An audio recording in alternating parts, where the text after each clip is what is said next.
السلام علیکم فرینڈس، کیسے ہیں آپ سب؟ امید ہے سب ٹھیک ٹھاک ہوں گے، خیریت سے ہوں گے. اور جتنے بھی لوگ زندہ ہیں ان سب کو میں آج ایک ریکویسٹ کرنا چاہوں گی، بلکہ ایک یاد دہانی کرانا چاہوں گی، جو کہ ہم سب لوگ کبھی نہ کبھی کہیں نہ کہیں لیزی ہونے کی وجہ سے بھول جاتے ہیں. اور وہ یہ ہے کہ نماز ضائع مت کرو، کیونکہ ایک گروہ کو جب دوزخ میں ڈالا جا رہا ہوگا تو جنتی ان سے پوچھیں گے کہ تمہیں کیوں جہنم میں ڈالا گیا، اور وہ کہیں گے کہ ہم نماز نہیں پڑھتے تھے. اور بالکل اسی طریقے سے نماز جو ہے نا، یہ ایک بیسک پوائنٹ ہے. اسے چھوڑنے کے بعد آپ آہستہ آہستہ جو ہے نا برائیوں کی طرف جانا شروع ہو جاتے ہو. اسی لیے تو کہا گیا ہے کہ نماز برائی سے روکتی ہے، بے حیائی سے روکتی ہے. تو سب سے پہلی چیز جو ہے وہ یہ کہ جب حضرت نوح علیہ السلام عذاب ٹلنے کے بعد جب ان کی کشتی دنیا پہ لینڈ کی تھی، تو اس میں سے جب لوگ دوبارہ سے سیٹل ڈاؤن ہوئے ہیں تو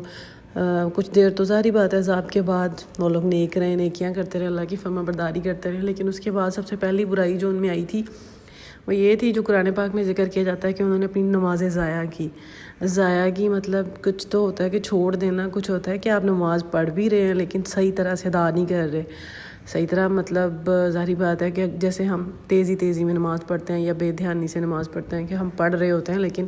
ان الفاظ کو کانشیسلی ہم فیل نہیں کر رہے ہوتے کہ ہم کیا ادا کر رہے ہیں. حالانکہ دیکھا جائے تو یہ جو آداب، یہ نماز کے لیے جو الفاظ کا چناؤ کیا گیا، یہ اللہ تعالیٰ کی طرف سے، یہ کوئی ہم نے خود سے نہیں کیا ہوا.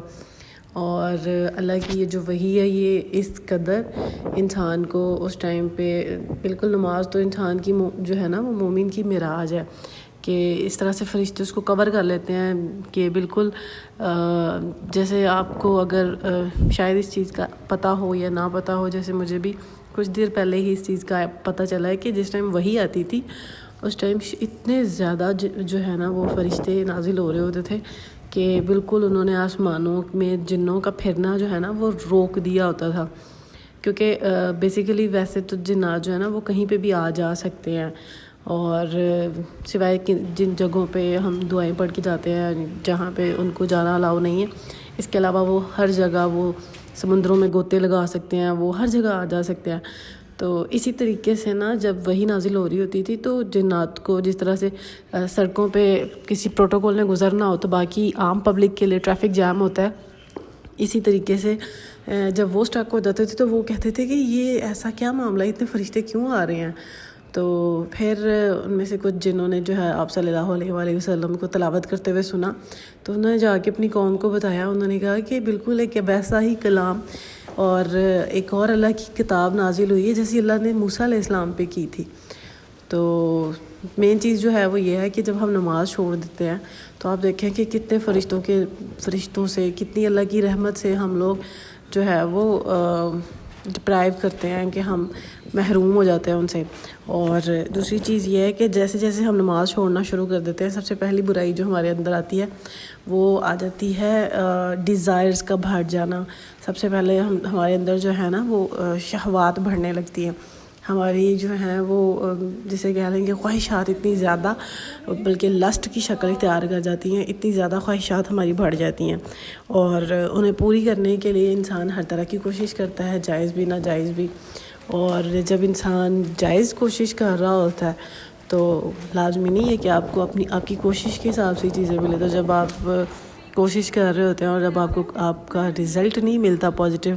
تو سم ٹائم انسان جو ہے فرسٹریشن کا شکار ہو جاتا ہے. تو یا تو وہ ڈپریشن میں جائے گا، یا پھر یہ ہوتا ہے کہ وہ کوئی نہ کوئی اللیگل راستہ اختیار کرتے ہوئے اپنی اس لسٹ کو، اپنی اس ڈیزائر کو پورا کرنے کی کوشش کرتا ہے. تو اس کا مطلب یہ ہوا کہ جب نماز چھوڑنے سے ہماری ڈیزائرز بڑھتی ہیں تو پھر اس کی وجہ سے ہم آہستہ آہستہ برائیوں کی طرف بھی جانا شروع ہو جاتے ہیں. تو اصل چیز یہ ہے کہ نماز ہمیں صبر بھی سکھاتی ہے. تو ظاہری بات ہے کہ جب ہم اپنی ڈیزائرز کے پیچھے لگ کے کچھ نہ کچھ غلط کام کرنا شروع کر دیں گے تو الٹیمیٹلی یہ ہمیں دوزخ تک لے کے جائے گی، جو نماز ہم نے چھوڑی ہوگی. تو دس واز دا میسج کہ آپ اپنی، اور پلیز میرے لیے بھی دعا کیجیے گا کہ میں بھی اپنی نمازوں کی حفاظت کروں، اور اللہ تعالیٰ ہم سب کو جو ہے وہ صحیح معنوں میں اچھے طریقے سے، یعنی صحیح طریقے سے نماز پڑھنے کی توفیق عطا فرمائے. آمین.